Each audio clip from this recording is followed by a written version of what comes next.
Un bon montant sur votre salaire. S'il ne vous arrive rien, la compagnie d'assurance met ça dans sa poche. Mais si vous tombez malade, vous vous attendez, bien sûr, à ce que l'assureur remplisse sa part du contrat. Malheureusement, comme vous allez le voir dans les 2 histoires qui suivent, il arrive qu'on soit obligé de se battre, non seulement contre la maladie, mais aussi contre son assureur.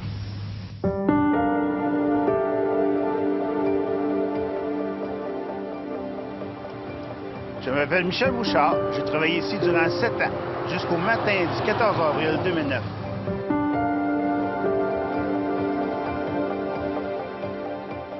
Mon nom est Danielle Delille. Je suis en arrêt de travail depuis plus de 4 ans. Je payais des grosses assurances pour être couvert si un jour ça arriverait.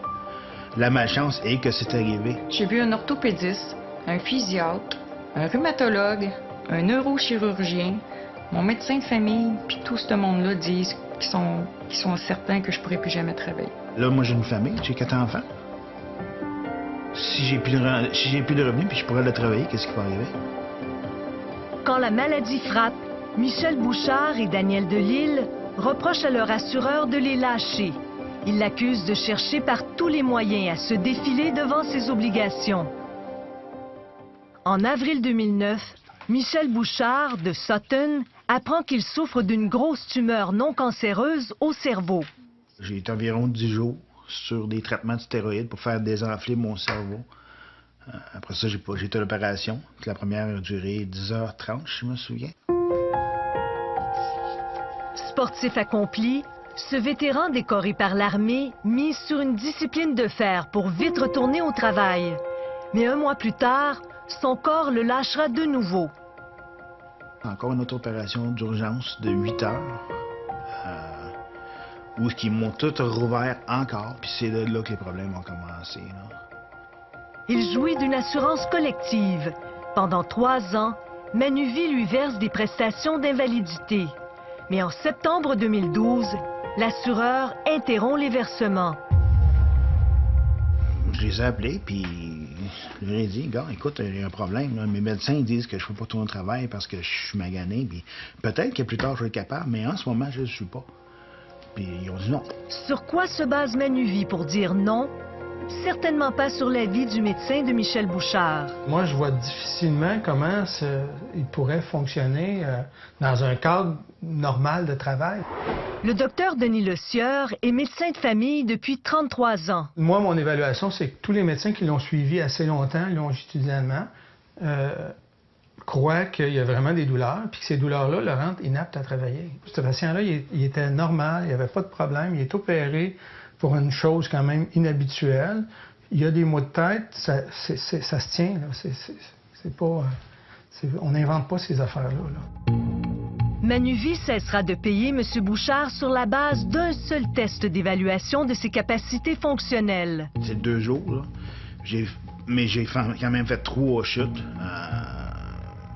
Eux autres, il y avait des moniteurs cardiaques plugués sur moi, puis ça se voyait dans la machine que mon cœur, j'étais comme à 125, puis là, il a monté à 176, boum, boum, boum, boum, boum, d'un coup sec, là. Le rapport confirme que M. Bouchard est incapable d'efforts physiques, qu'il souffre de céphalée, de migraines et d'étourdissement. Mais on ajoute qu'il semble fonctionnel en position assise. Le médecin conseil de Manuvie recommande alors un retour progressif à un travail sédentaire. Qui va t'employer si tu rentres à 8 heures, puis qu'à 9 heures, tu t'en vas parce qu'il faut que tu es à l'hôpital, parce que tu as une migraine?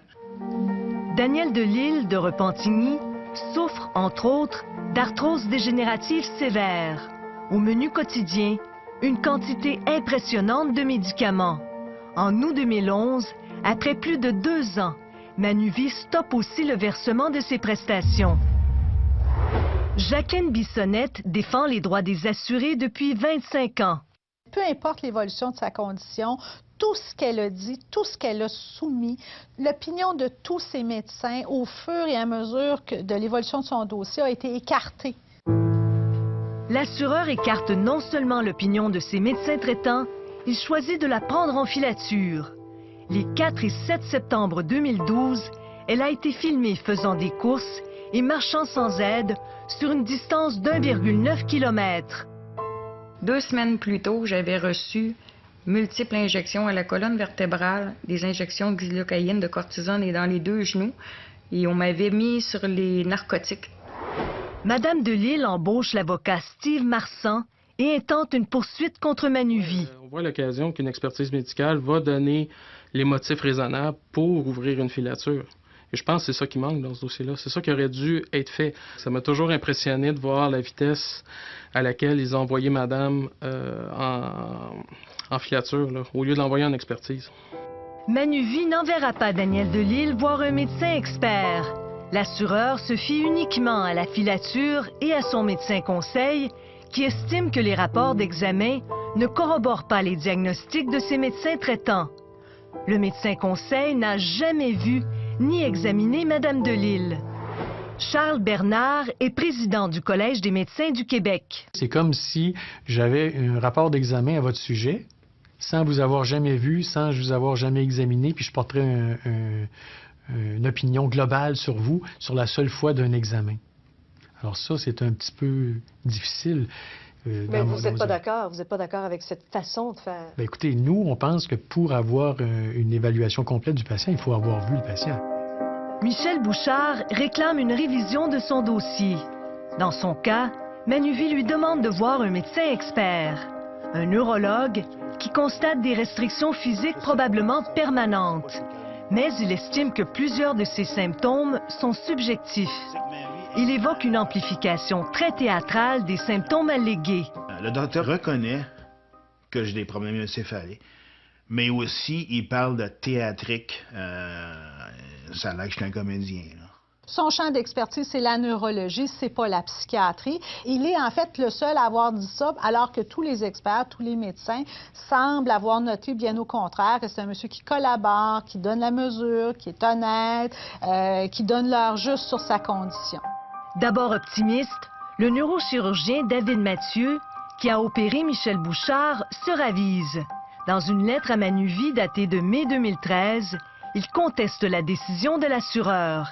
Il écrit « Il m'apparaît donc inadéquat d'avoir mis fin unilatéralement à ses prestations en septembre dernier. » Ce qui frappe, c'est lorsqu'un assureur écarte les opinions de médecins à la fois traitants, mais spécialistes traitants aussi, qui sont bien étayés, puis qu'on écarte ça du revers de la main en disant « Vous ne nous convainquez pas », mais là, je ne comprends pas cette position-là. À notre demande d'entrevue, Manuvie nous a répondu par un simple courriel. L'assureur refuse de commenter des cas particuliers. Il affirme évaluer l'état de santé et les capacités fonctionnelles d'un demandeur de façon équitable et lui offrir un processus d'appel. Moi, je lâcherai jamais tant que je vais être vivante. Je sais que j'ai payé des primes pour quelque chose que j'ai droit, puis je verrai pas pourquoi que j'abandonnerais. J'abandonnerai jamais. Sur la foi des mêmes rapports médicaux, la Régie des rentes du Québec, elle, accepte leur demande. Pourtant, ces critères d'invalidité sont beaucoup plus restreints que ceux des assureurs privés. Faut que ça se règle, mais au moins le gouvernement nous aide. Les autres, ils nous ont accepté. Fait que, là, moi, j'ai reçu de l'argent. J'ai reçu un chèque qui retourne en arrière. Puis ce chèque-là, payer mes cartes de crédit. Et j'ai tout passé les billes. Parce que ça fait un an que ça s'accumule.